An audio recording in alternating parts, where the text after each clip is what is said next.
Ce que je vois le plus dans les commentaires YouTube, c'est les personnes qui se plaignent du fait que leurs vidéos restent bloquées à 0 vue. Et c'est normal. Pourquoi? Parce qu'il y a certains réglages à faire. Et tout cela, si personne ne te l'a expliqué, eh bien forcément, tu ne le sais pas. Donc oui, attention à ne pas saboter ta chaîne. Il y a des vraies méthodes à suivre. Et tout ça, c'est ce que je vais t'expliquer dans cette vidéo. Juste avant, si tu ne me connais pas, je m'appelle Hervé, je travaille sur YouTube depuis plus de 13 ans. Si tu vois ce petit gars avec son t-shirt YouTube, eh bien c'est moi, lorsque je me suis lancé en 2012. Et à cette époque-là, beaucoup de personnes se moquaient de moi, ils ne comprenaient pas ce que je faisais sur les réseaux, et c'est pour ça que je suis arrivé dans les chaînes sans visage. Regarde un petit peu les statistiques ici de cette chaîne YouTube. C'est une chaîne où je ne me montre pas, où toute la création de contenu est absolument automatisée, et on voit qu'elle a généré plus de 20 000 euros sur les 90 derniers jours. D'ailleurs, elle s'approche tout doucement du million d'abonnés, et on voit ici que sur les dernières 48 heures, elle a fait 1 320 000 vues. Bref, tout ça, je t'en reparle en fin de vidéo. Afin d'avoir un cas concret à étudier ensemble, eh bien, je vais tout simplement me connecter à la chaîne sur laquelle tu regardes cette vidéo,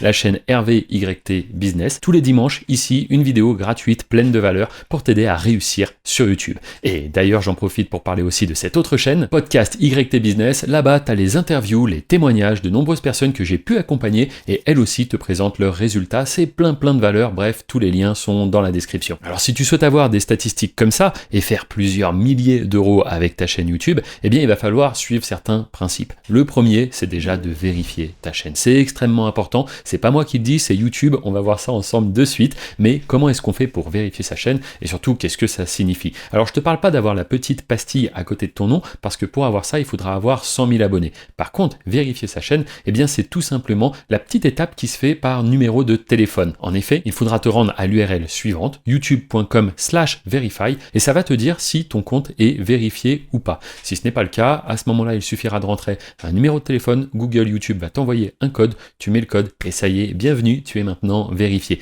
Et qu'est-ce que ça permet de faire d'être vérifié? Eh bien, on va le regarder ensemble. On va tout simplement aller sur la chaîne, dans Paramètres, dans les réglages chaîne, puis enfin dans Accès aux fonctionnalités, et ici, tu le vois, on a les fonctionnalités standards. Donc ça, tout le monde les a d'activer dès le début, il n'y a rien de spécial à faire. Par contre, les fonctionnalités intermédiaires, eh bien, c'est ça qu'il faut activer avec le numéro de téléphone. Et si tu regardes, en effet, YouTube le dit eux-mêmes, utilisez davantage de fonctionnalités pour susciter l'intérêt de votre audience et développer votre image de marque personnelle. En effet, cette vérification va te permettre deux choses. Déjà d'une, de pouvoir mettre des miniatures personnalisées et enfin, de pouvoir mettre des vidéos de plus de 15 minutes. Bon, ça permet aussi de faire des lives, mais au début, c'est pas indispensable. Et ensuite, tu dois le voir si tu es un peu observateur, on a une troisième étape, elle va se débloquer automatiquement par la suite et elle te permettra d'uploader plus de vidéos, de faire plus de lives, bref, des choses qui sont pas indispensables. Maintenant, vu qu'on est dans les réglages, on va enchaîner avec un deuxième réglage que tu dois absolument vérifier,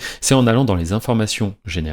Ici, tu vas pouvoir mettre des mots-clés en rapport avec l'activité de ta chaîne, le public que tu vises ou ce que tu souhaites proposer comme type de contenu. Tu mettras également le pays de résidence, ça c'est important, mais attention, dans paramètres avancés, ici, tu as un réglage. En effet, YouTube te demande si ta chaîne ainsi que les contenus que tu proposes sont à destination des enfants.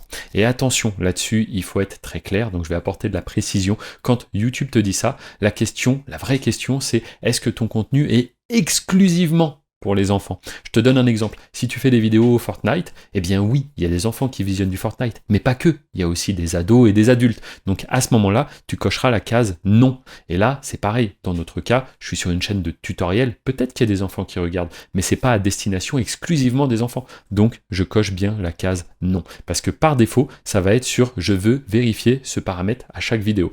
Et en fait, à chaque fois que tu vas déposer une vidéo, YouTube va te poser la question. Mais si toi, tu es un peu dans la précipitation, à un moment donné, tu pourrais dire oui. Et si tu dis oui, attention, les annonces ne seront pas personnalisées et tu perds aussi de nombreuses fonctionnalités comme les notifications, les commentaires. Les gens ne peuvent plus commenter tes vidéos. Imagine un petit peu pour YouTube qui aime quand il y a de l'engagement, des likes, etc.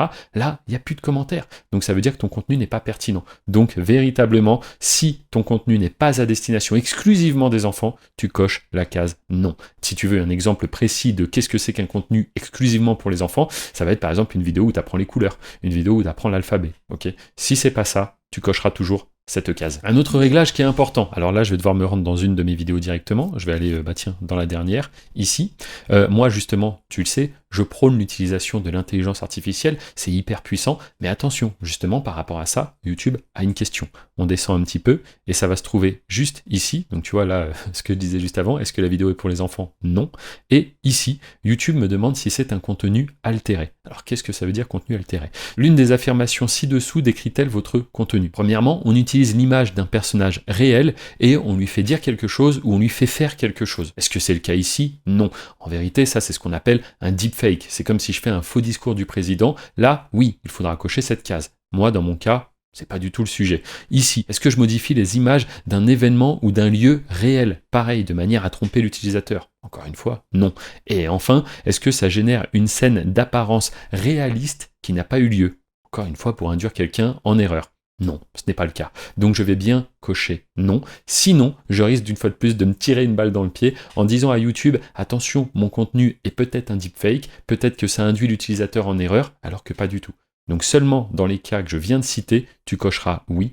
Sinon, on cochera bien la case non. Enfin, un point qui est extrêmement important et que beaucoup trop de personnes négligent malheureusement, c'est le SEO. Le SEO, c'est le référencement, c'est-à-dire titre, description et enfin les tags. Publier une vidéo sans faire un bon référencement, c'est comme, hop, jeter un ballon au hasard en espérant faire un panier au basket, tu vois. Ça n'a pas de sens en vérité. Et la vidéo, bien sûr, faut qu'elle soit optimisée, ta miniature aussi, mais surtout le SEO, titre, description et tag. Et ça, c'est une vraie méthode à connaître. Alors, je ne vais pas pouvoir ici tout expliquer, mais en gros, sache que dans la description, tu retrouveras un accompagnement où c'est moi qui suis présent 7 jours sur 7. Mon but, c'est d'apporter un maximum de valeur pour que toi aussi, tu réussisses comme moi, mais comme les nombreux élèves que j'ai accompagnés. En effet, tu t'en doutes bien qu'avec 13 années d'expérience, 13 années à faire cette activité sur YouTube, eh bien, j'ai de nombreux conseils à partager, de nombreuses méthodes, de nombreux process et surtout les clés à beaucoup de solutions. Car oui, au final, réussir sur YouTube, c'est simplement trouver les solutions à de très nombreuses problématiques. Maintenant, une autre erreur qui est très fréquente,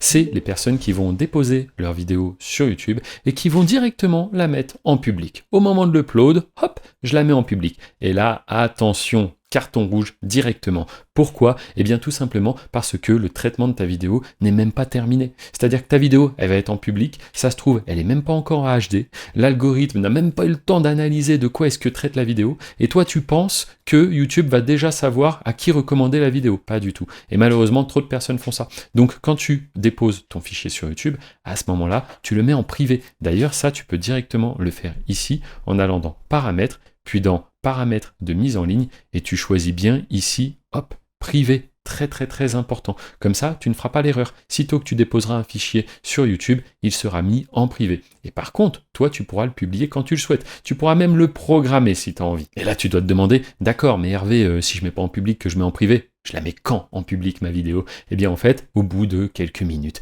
10 minutes, 15 minutes, c'est largement suffisant pour que l'algorithme ait fini le traitement. Mais attention, une fois le traitement fini, il faut qu'il ait eu le temps aussi d'analyser. Donc si tu veux être large, ouais, un petit 20 minutes, on est bon, tu peux passer ta vidéo en public et ça y est, si tu as fait un bon SEO, YouTube saura parfaitement à qui recommander ce contenu. Un autre point très important, c'est le fait d'être actif au moment de la publication. En effet, il y a certaines personnes qui cliquent sur publier et ça y est, hop, je peux m'en aller, j'ai terminé. Eh bien non, pas du tout. C'est le moment où il va falloir être actif. Donc être actif, qu'est-ce que ça veut dire?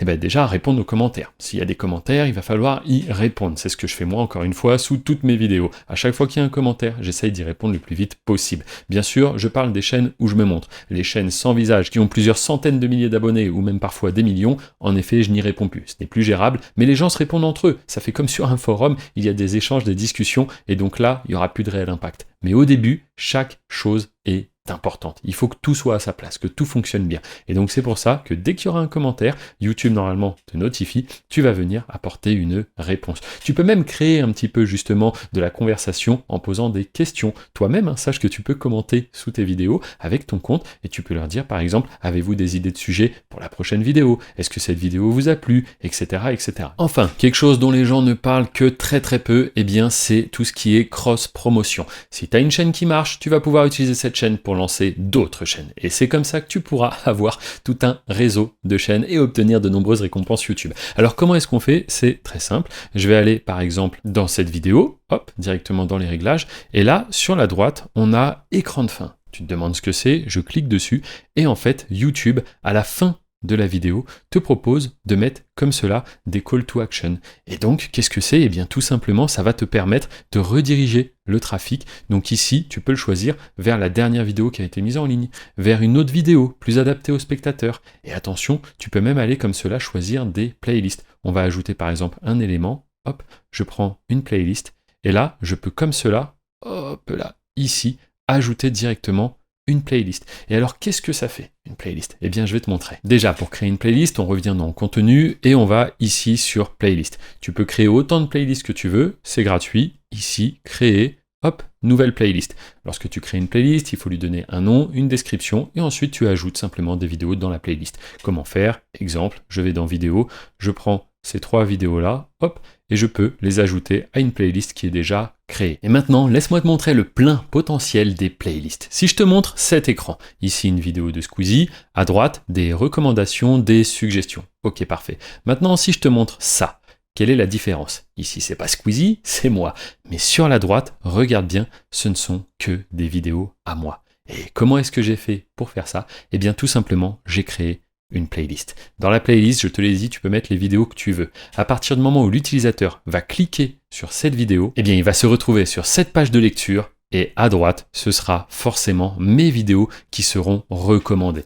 Et là, c'est extrêmement puissant parce que tu vas comme ça convertir un spectateur en plusieurs vues. Maintenant, il faut que tu comprennes que ton rôle à toi, en tant que créateur, c'est tout simplement de séduire l'algorithme, de faire exactement ce qui plaît à YouTube, d'avoir une bonne miniature, d'avoir une bonne vidéo avec une bonne durée de visionnage. Et tout ça, c'est ce que j'explique une fois de plus dans mon accompagnement. Regarde par exemple cette chaîne qui est entièrement automatisée. Aujourd'hui, je ne publie plus sur cette chaîne YouTube, d'accord? Si on regarde sur les 90 derniers jours, elle a fait 20 000 €. Si on regarde sur les 365 derniers jours, regarde, elle a fait 96 000 €. Alors oui, il y a eu des périodes plus hautes. Oui, il y a eu des périodes plus basses. Mais ce qu'il est important de comprendre, c'est que à chaque fois, eh bien, chaque jour, ça continue de me rémunérer. Et ça, que je sois en vacances avec mes amis, avec ma famille, que je sois en train de profiter à l'autre bout du monde, ou que je sois en train de faire l'accompagnement avec des personnes qui sont motivées pour réussir, eh bien, c'est une machine qui tourne 7 jours sur 7, 24 heures sur 24. Et tu pourrais te dire, oula, mais ça doit être compliqué, je ne sais pas faire de montage,